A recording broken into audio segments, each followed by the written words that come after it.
What happened to our former president, Donald Trump, with the assassination attempt on his life should have never happened. But God can use any situation to open our eyes and bring us back to Him. Our focus should always be on God. Regardless of what's going on in the world, we should always focus on Jesus. We should always focus on God. But in the United States, it's not that anymore. It's more focused on man, what man can save us, what man can make our life better, or it's self-focused. How can I make my life better? How can I get ahead of the next person? What can I do for myself? How can I make me happy? It's no longer God focused. It's no longer Jesus focused.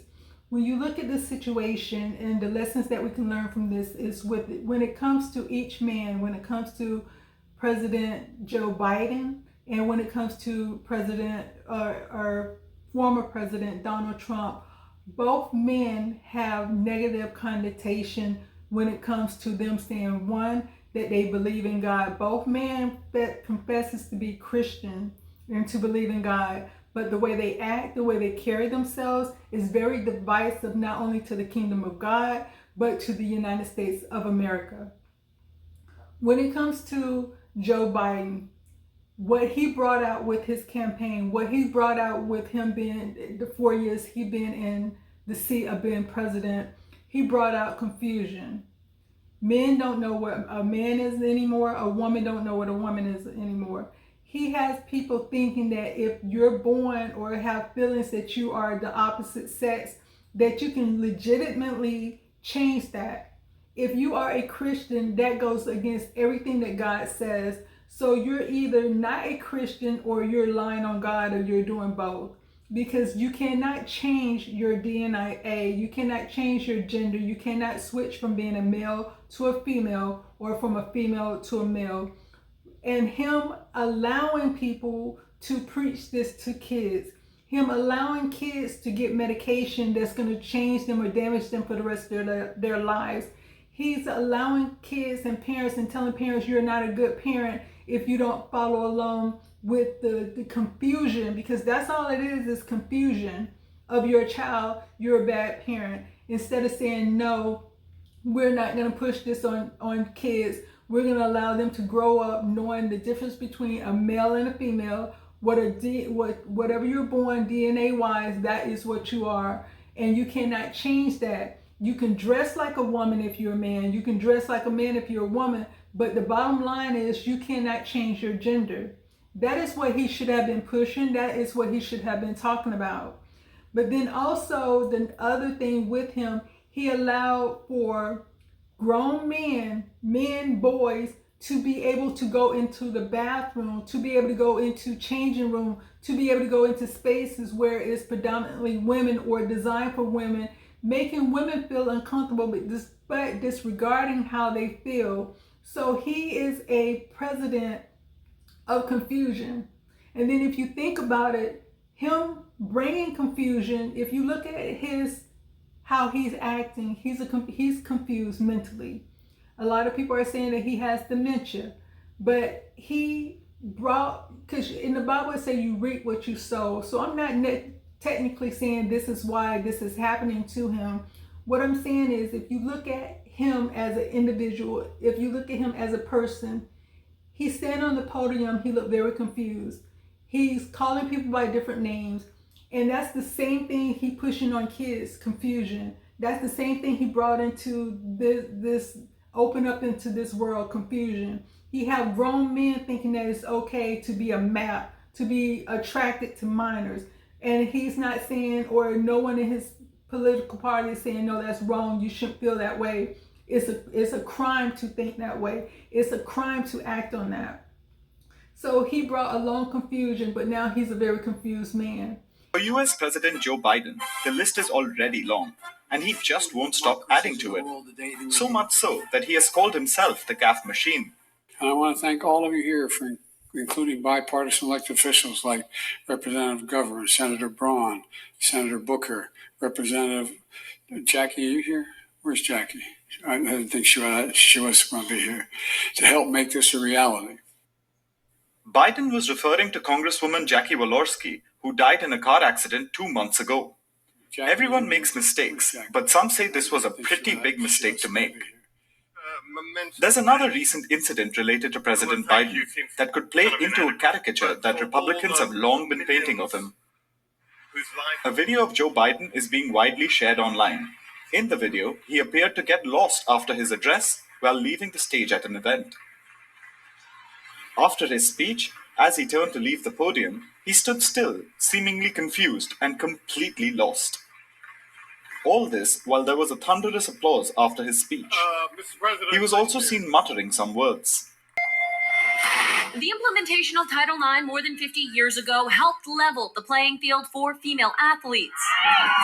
President Biden has been clear in his intentions to include transgender athletes in those protections. Strengthening Title IX and promoting gender equality is a top priority for my administration. Every person deserves a chance to realize their full potential. On April 19th, the administration announcing expansions, cementing rights for LGBTQ students. The announcement was met with a windfall of legal action filed by GOP-led states and conservative organizations against the Department of Education. We spoke with Michelle Exner from Parents Defending Education, one of the groups filing the lawsuits. I want this lawsuit to be a voice, right, for the millions of female athletes out there who feel ignored and abandoned by the president and the White House and this administration. Critics worry the changes will force young girls to share locker rooms with boys who say they identify as female. They also worry it will take away awards, titles, and scholarships from biological women. Women and girls shouldn't have to stand for it. It's 2024. The new Title IX protections will challenge transgender athlete bans in places like West Virginia, where a group of middle school girls are now banned from competing after protesting against a transgender athlete. The state's attorney general now asking the Supreme Court to weigh in.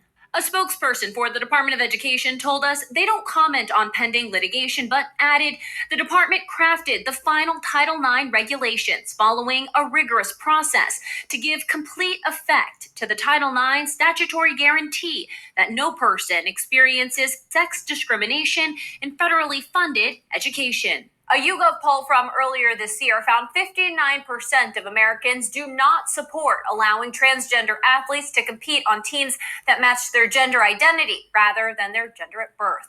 And then when you look at Donald Trump, what he brought to the forefront when he was president, he ran his whole campaign based on hate.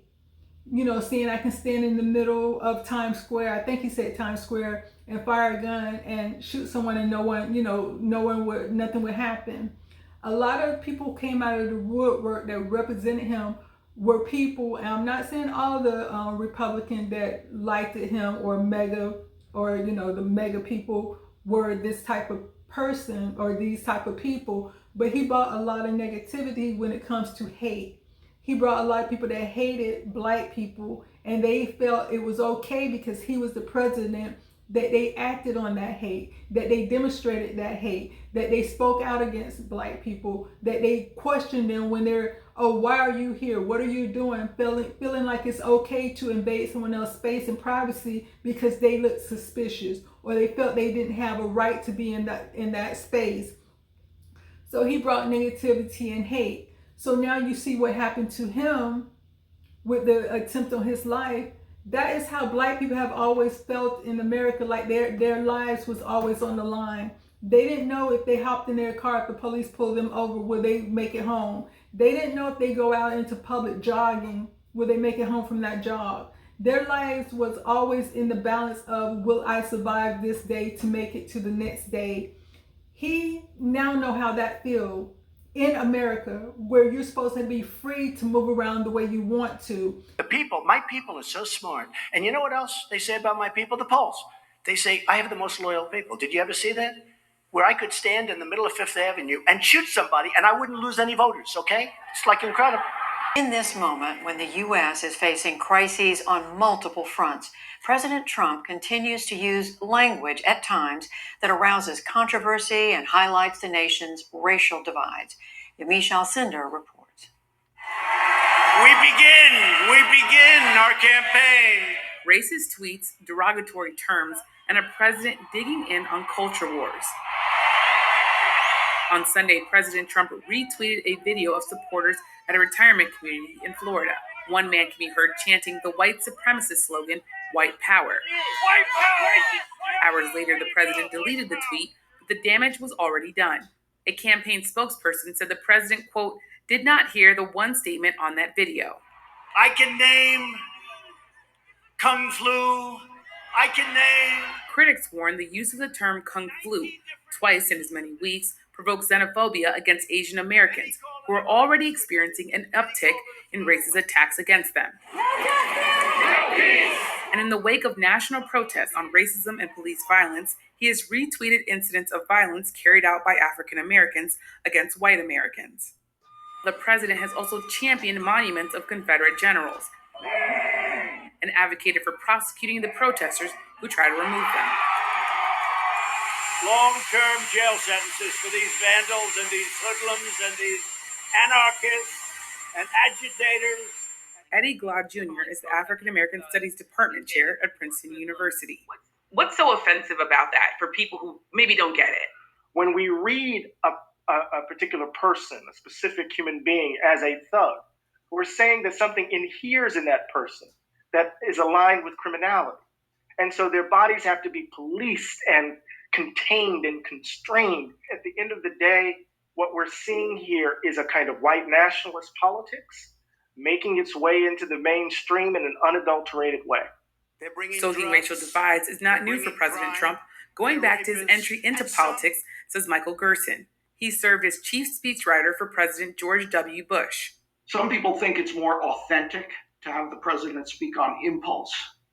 I think when President Lincoln was putting together the second inaugural address with great care and craft in the language and moral content, that's what real authenticity is. It's putting thought into something. It's putting craft into something. You know, mere impulse is not rhetoric. It's just impulse. I'm voting against Donald Trump more so than I am for Joe Biden. Onika Ellis does not identify with either political party, but she says Donald Trump's words make him impossible to support. He's been more concerned about the monuments and the statues than he is about the flesh and blood. We are in dire crisis. This is not the time to try to incite people. People are already angry. People are upset. People are anxious. They don't know what to do. And he's just stoking the fire. Like I said, I'm not justifying or saying it's right what happened to him, but sometimes God can use certain situations to not only open your eyes, but open everyone's eyes who support you, to try to get you to understand how you go out in the world, what you preach in the world, what you talk about in the world. You're putting that out there. Be careful of the seeds you sow, because you can reap a harvest from that. It can either be a good harvest or it can be a bad harvest. In both of these main cases, the energy they put out was bad energy, and they're getting it back.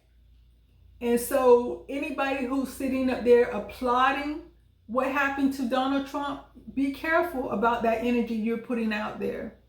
Anyone who's applauding what's happening to Joe Biden, once again, be careful of the energy that you're putting out there, because you will reap what you sow. And as Christian, I have said this before, there should be no Democratic Christian, there should be no Republican Christian, because you only serve one God. You only have one master. And so whichever political party you're in, your final decision should be God-based. What is best for the country? Both of these men had opportunity. They're saying they're Christian. They both had an opportunity to react in a Christian way when it came to other people and other policies. You're serving the United States of America that is a mixture of people. No one will be 100% happy with the choices and the decisions you make, but your choices and decisions should always be, one, God-based, and two, based on the truth. And as Christians, we should always remember God is in control. Regardless of what's going on in this world, God is in control. When you look at Psalms 135, 5-6 ESV, for I know that the Lord is great, that our Lord is above all gods. Whatever the Lord pleases, he does, in heaven and on earth, in the sea and all depths. So there's nothing that happens within this world that God is not aware of. And God does not like what's going on in the United States of America, because you also have to realize there are a lot of Christians here. God will always protect his people. God will always do what's best for his people. And so until people start turning around, like with Nineveh, when God sent Jonah to preach to Nineveh. Nineveh was a city that was very hard on God's people. Nineveh were the type of people that went out and killed and just made life hard for God's people. But he still gave them an opportunity to change. And he said if they don't change, he was going to destroy them. But the king and everyone in Nineveh changed and repented from their sins and turned back to God. That is what we need to do in the United States. We say we preach that this country is founded on the principle of Christianity. We preach that God blessed the United States, but we don't act like it. We don't carry ourselves like that.